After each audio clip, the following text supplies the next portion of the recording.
I am the son of an oil man. I lived overseas all of my life. I was very fortunate in both having several graduate degrees and being a Marine Corps infantry officer, Marine Corps intelligence officer, and then a clandestine intelligence case officer. I've programmed imagery satellites. I've helped steal signals code books. I've done counterintelligence. I'm basically intimately familiar with the way in which the U.S. government does or does not do the craft of intelligence. What you need to know is I'm a spy saying spying doesn't work. It's costing you $1.2 billion a week to produce the president's daily brief for a guy that can't read.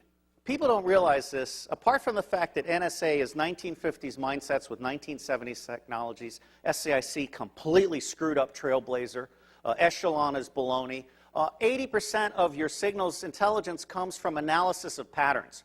So you don't need to violate privacy. All you need to know is that Schmuckhead is calling Afghanistan once a week. General Shinseki knew exactly what was needed to make Iraq go right, and Paul Wolfowitz lied to Congress and said they'll receive us like liberators and stuff. If I had been General Shinseki, I would have grabbed Wolfowitz by the neck and thrown him down the steps of Capitol Hill. You don't let people lie like that. It's unprofessional to confuse loyalty with integrity. And we have had a failure of generalship in America. Our generals have been too eager to keep their stars and not eager enough to think for themselves and uphold the Constitution. Smedley Butler, the highest decorated Marine, said, war is a racket. War is a racket. War is a racket, and the only reason it's happening is because the American public is lethargic. Blog that. You are the Paul Reveres and Patrick Henrys of our generation. Bottom-up horizontal connection is key. Sharing at all levels, not top-down control. Public intelligence and influence is about to take off. We are about to bury rule by secrecy. Civil affairs is the focal point. The intelligence guys need to go back in their box. Bloggers, not informants, are key. The FBI is about to try and hire 2,000 informants in a Soviet police-style approach to security. That's idiocy. If you bloggers self-organize and attach yourself like leeches to specific issues, corporations, organizations, challenges, whatever, you will be the intelligence Minutemen of this century. The power is in your hands.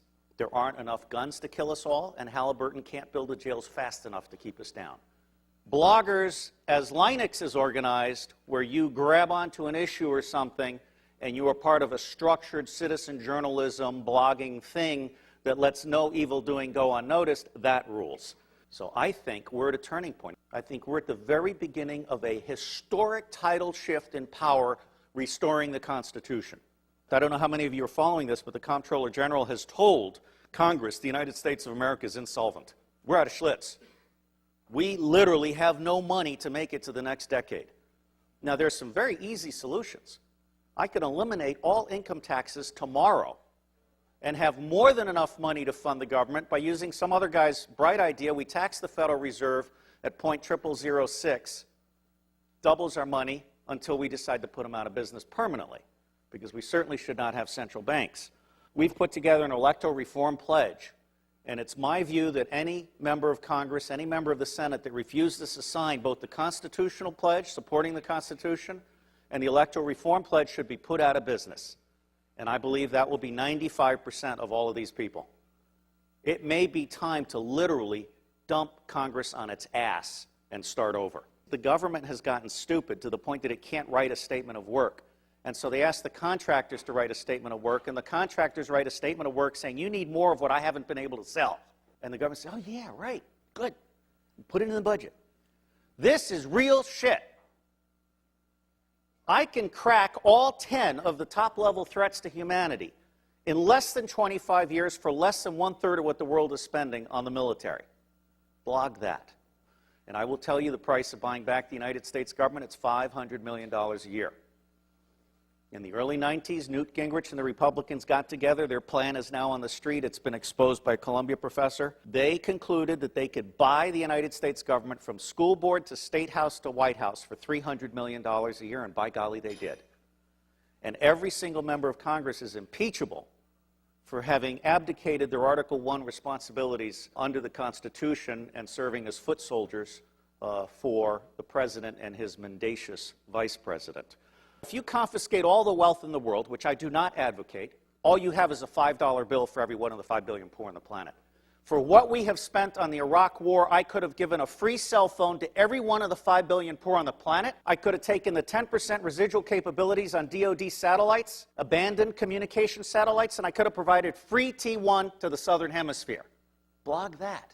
That's the kind of stuff we have to do.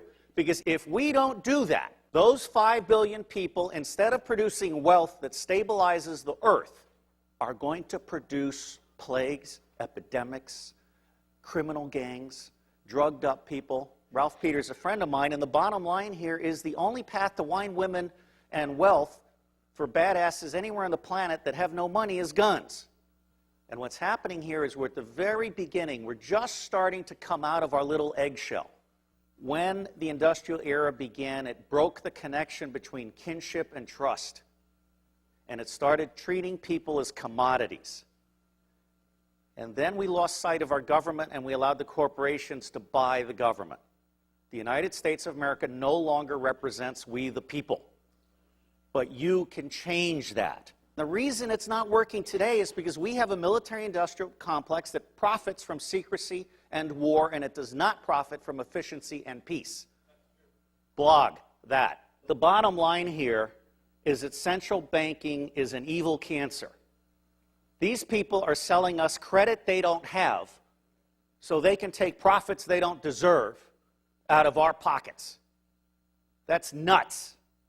The United States government is constitutionally chartered to print money on the good faith and credit of all of us and not pay interest.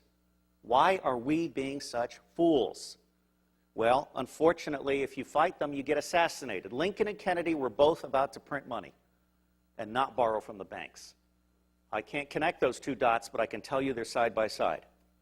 But the reality is the federal government is broken in every possible way. And it's going to be localized, bottom-up resilience networks.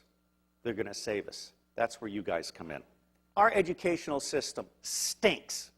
It beats the creativity out of kids by the time they're in the 4th grade. It forces you to become a blogger or hacker in order to become creative. So you guys are the lifeboat. We've gone from America the Beautiful to America the Shit. Now, I believe we need to start blogging retrospective impeachments. I'm not saying we need to hang them or tar them or feather them, just out them. I think it's time for citizen investigative journalism to go deep and go back and go current. And people need to understand they can't get away with this stuff.